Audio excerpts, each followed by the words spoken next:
में चलेगी।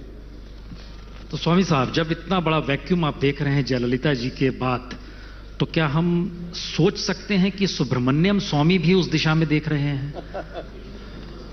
मैं देख सकता हूं, परंतु मेरे पार्टी में बहुत लोग डर जाएंगे, क्योंकि 40 एमपीज हैं लोकसभा के तमिलनाडु के, तो मैं एक एमपी होकर इतना खतरा पैदा कर सकता हूं, तो 40 एमपीज को होगा तो क्या करूंगा।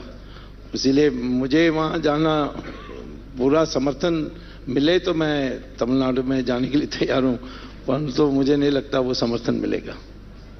नहीं, तो आप एआईडीएमके के सामने मेरे ख्याल से सबसे बड़ी चुनौती यही है कि वो एकजुट रहे। ये चुनौती है सामने, और आपको लगता है कि कोई संभावना या आशंका के बीच फिलहाल एआईडीएमके खड़ी है? एआईडीएमके की अब जो संगठन है वो शशिकला के हाथ में जाएगी, और आप शशिकला की भूमिका नहीं जानते, मैं अच्छी तरह जानता हूं, उनको अच्छी तरह जानता हूं और उनकी भूमिका भी अच्छी तरह जानता हूं। उनका कोई दृष्टिकोण राजनीति में, सिद्धांत में ऐसा कुछ नहीं है, सिर्फ कंट्रोल बेस्ड था, और जयललिता के सहयोगी रहकर उसने सारी चीजें, कैंडिडेट सिलेक्शन, पैसा बांटने का ये सारा काम किया।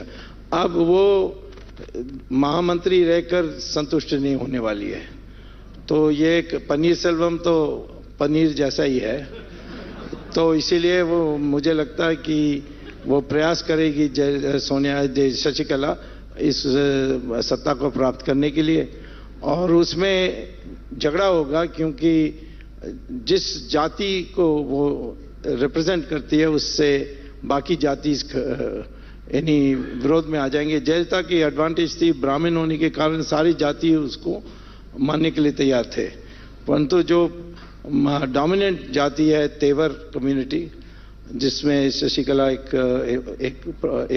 प्रतिनिधि है, वो उनको बाकी पार्टी में मानेंगे नहीं, तो मुझे लगता है कि विभाजन की ओर एडीएम की जा रही है। और ये कैसा संयोग है कि इस वक्त जो तमिलनाडु के मुख्यमंत्री हुए हैं वह भी चाय ही बेचते थे पहले, ये आपको जानकारी है? कौन? पेनिसलम जो है वो उनके, हालांकि खेतीबाड़ी के परिवार से आते हैं, लेकिन उनके बारे में आया कि वह भी पहले चाय ही बेचा करते थे।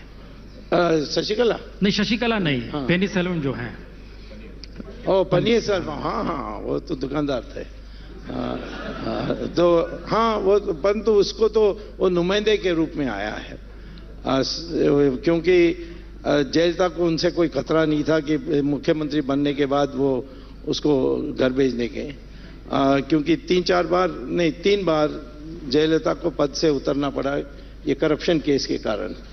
तो उस समय सबसे विश्वसनीय व्यक्ति ये था, इसीलिए मैं उसको पनीर कहता हूँ, जो जिसे जैसे दबाओगे वैसे दबेगा। तो उसका कोई मेरे ख्याल में ना उसकी बुद्धि है ना उसकी सोच है कि वो इस गद्दी को पकड़ के रख सकते हैं।